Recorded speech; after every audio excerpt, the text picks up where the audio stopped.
We're primarily going in to harvest the eggs from our resident pair Whetū and Maui.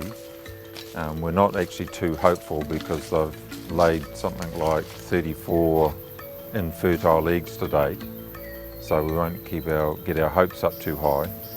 And we also have to change the transmitter on the male Whetū.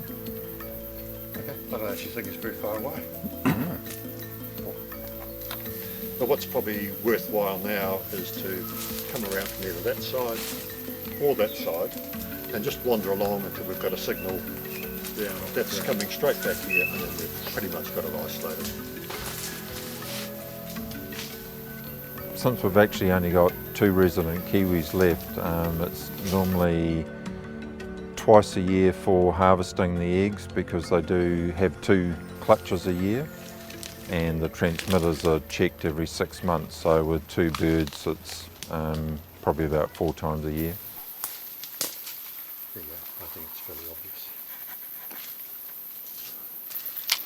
We just try and locate exactly where he is in there. It looks like this is his entrance, but it doesn't quite look right. It looks quite old because there's a lot of leaves inside that shouldn't normally be there, but maybe he's just done a really good job of trying to disguise it. He might get tired of us taking his eggs all the time. But I know he's been in there because when I look in I can see 2 kiwi feathers in there, which are relatively fresh because they're nice and dry.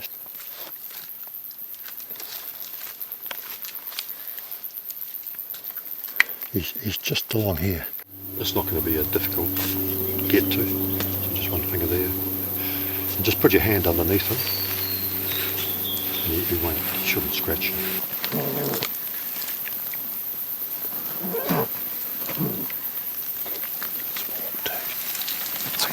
It's certainly quite a daunting task when you're putting your arm and half your body into this deep cavity because you're actually not too sure what's going to be at the other end, and you're sort of groping around to actually feel for the kiwi and the eggs.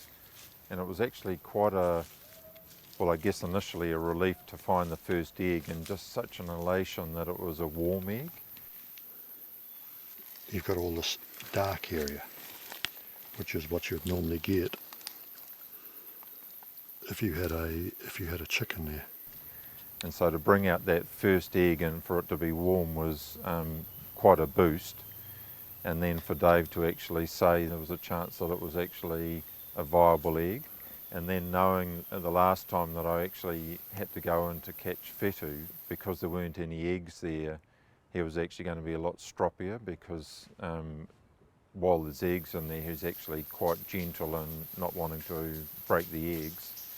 And then that realisation that this time it's actually going to hurt, which it did. How come he's not very happy?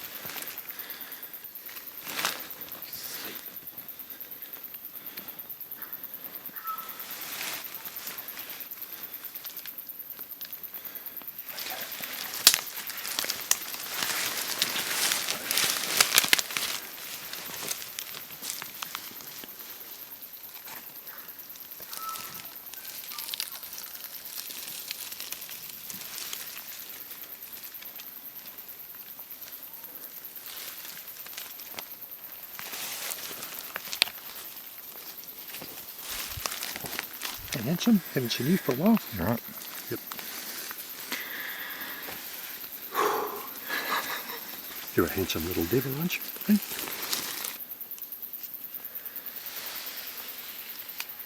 Oh shit, he did catch you, didn't he?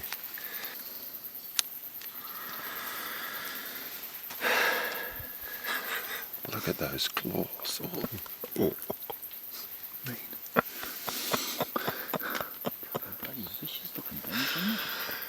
Oh dear. Well, they can beat up a possum or something. So. Yeah, well, that's their only form of defence. Changing the transmitters is actually such a stressful experience, both for the person doing it and the bird. So it's actually a very tricky process to do, considering that the bird's also not liking it. and you've actually got to ensure that you don't have any feathers trapped in the layers of insulation tape or air bubbles, and that it's also straight. So, but it's a thing that you actually get used to and better with experience, and that one actually went relatively well. So we then drove over to Kiwi encounter, and we were still not that confident that it was actually going to come to anything. And one of the women over there that was processing the egg came back into our room and very excited, and actually said while she was putting it into the incubator, the egg moved several times. So that was a huge revelation that it was actually alive, there was actually something there.